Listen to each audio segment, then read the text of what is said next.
Surah 90, Al-Balad. The city. Ayat 1-3.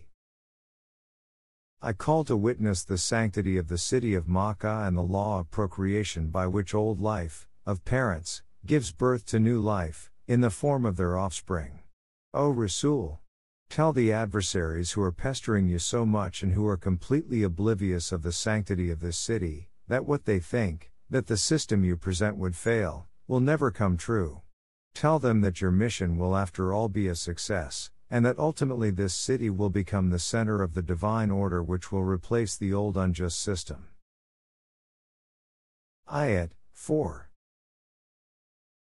The fact is that we created man so that he could live a balanced life, keeping himself under the guidance of wahi, and thus develop balance and proportion in his personality. However, since in this way he has to face a lot of hardships and trials. Ayat 5.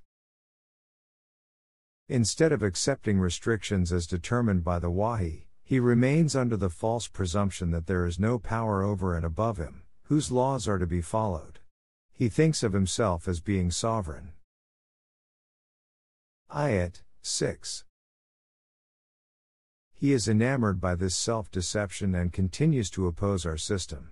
However, ultimately, he realizes that all his plans have gone to waste and then he says, "Alas! I have wasted a lot for nothing." Ayat 7. Does such a person think that no one keeps a watch over what he does, and that there is no one to question him? Ayat 8. His perception is wrong. We have given him sources of knowledge, 2 eyes. Ayat 9. A tongue and 2 lips, so that with these 2 eyes he should see everything in the world, and by conversing with others remove doubts and suspicions to reach the right conclusion. Ayat 10.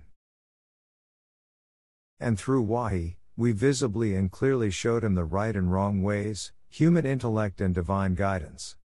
He thus becomes accountable for his deeds. This is exactly what is meant by saying that there is always someone with control over him, to monitor his actions. Ayat 11. Of the 2 ways, one is to seek selfish ends, whereby through every possible way one usurps the earning of the other's labor and lives a life of comfort and ease.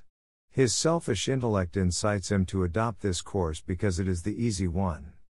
On the contrary, the other way requires a lot of hard work and patience. It amounts to climbing uphill, whereupon at every step one runs short of breath. However, every such step elevates him more. Ayat 12. And what is this steep uphill ascent? Who else can tell you better than the Almighty? So listen. Ayat 13. The uphill ascent is that a man should not only look after himself. Wherever he sees a human neck caught in any kind of subjugation or bondage, he should free it. That is to say, the first and foremost thing to do is to establish a system where no one is subdued by another. Everyone walks with his chin up, with total physical and mental freedom. He should not have to obey any law except that of Allah Almighty.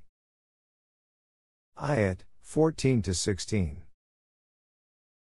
And during the period when oppressive forces take over all primary sources of subsistence, and create a state of general distress and hunger, this system should look after the needs of those who, despite living among other people, feel lonely and helpless, or of the needs of those who have to labor hard for a morsel.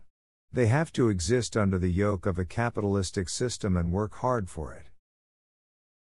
Ayat 17.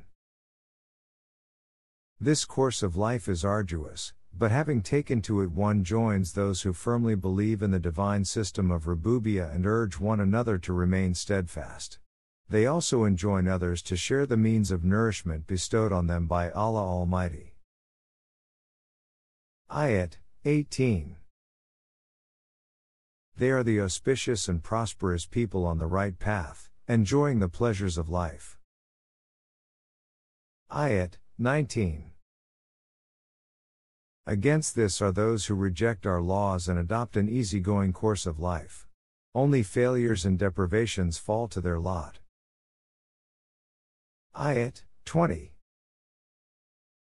They live in that hell-like society from whence there is no way out, in this world or in the hereafter.